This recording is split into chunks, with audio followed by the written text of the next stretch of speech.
কথায় আছে ধর্ম যার যার, কিন্তু বড় মা সবার। আর এই সবার প্রিয় বড় মার ছবি আঁকার সময় ভয়টাও বেশ অনেকখানি হয়েছিল, পারবো তো? তবে এই সকল ভয় দূর করে এই কাজটা শুরু করেই ফেললাম বড় মায়ের আশীর্বাদ নিয়ে। আমার অনেক দিনের ইচ্ছে ছিল যে বড় মায়ের ছবি আঁকবো, কিন্তু প্রতিবারই ভাবতাম আমাদের মিষ্টি এই বড় মায়ের মুখে যে এত সুন্দর একটি কার্ভ আছে, আর আলোর রিফ্লেকশানে এটি এত সুন্দরভাবে চকচক করে, আর কালারটাও এত সুন্দর লাগে, সেটা আমি কি করে আঁকার মাধ্যমে ফুটিয়ে তুলব।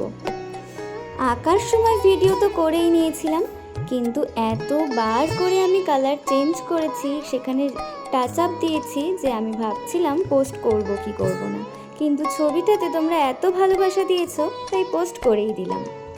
আর দেখো আমি ঠিক কতবার বিভিন্ন কালার ট্রাই করছি কালোর সাথে মিশিয়ে মিশিয়ে সেই সুন্দর কার্ভটা আনার জন্য, কিন্তু বারবার করছি, বারবার মনে হচ্ছে না এটা তো ঠিক মিশছে না, না রিফ্লেকশনটা ঠিক এই রঙের হচ্ছিল না। এইভাবে করতে করতে শেষমেশ একটি পর্যায়ে আমার মনে হলো হ্যাঁ, এটা তো আমার বড় মায়েরই ছবি। তারপর আসলো গয়না করার পালা। আর গয়না যেগুলো বড় মায়ের গায়ে থাকে সেগুলো বেশিরভাগটাই সিলভার আর গোল্ডের ওপর।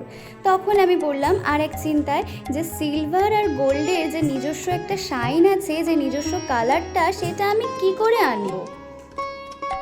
আমি প্রথমে মুকুটটা থেকে শুরু করলাম অ্যাশ কালার দিয়ে, তারপর মনে হলো এটা একটু ডার্ক হয়ে যাচ্ছে। জানো ওই মাঝখানে সিলভার মেটালিক কালারও ইউজ করেছিলাম, কিন্তু সেটাও ঠিক আমার মনের মতো হলো না। তারপর আমি সাদা দিয়ে টাচ দিলাম, কিন্তু সেটাতে মনে হচ্ছে যে অনেকটাই সাজের কাজের মতো হয়ে যাচ্ছে, সিলভার আর গোল্ডের ব্যাপারটা ঠিক আসছে না। তারপরে আস্তে আস্তে আবার অ্যাশ দিলাম, কতবার যে আমি রিটাচ করেছি সেটা আমার নিজেরও মনে নেই। আর গোল্ডটাও আমি ওই ইয়েলো, অরেঞ্জ আর হোয়াইট মিশিয়ে কোনোভাবে একটা আনলাম। তারপর বাকি রইল কিছু ফিনিশিং টাচে। আর যেই আমি ফিনিশিং টাচগুলো দিয়ে ছবিটাকে সম্পূর্ণ শেষ করলাম, তখন আঁকাটা দাঁড়ালো কিছুটা এই রকম। এবার তোমরা দেখে বলো তো, আমি কি আমাদের সকলের প্রিয় বড় মার এই মিষ্টি মুখের ছবিটা ক্যানভাসে ফুটিয়ে তুলতে পারলাম? ভালো লাগলে প্লিজ একটু লাইক, কমেন্ট, শেয়ার করে পাশে থেকো। জয় বড় মা।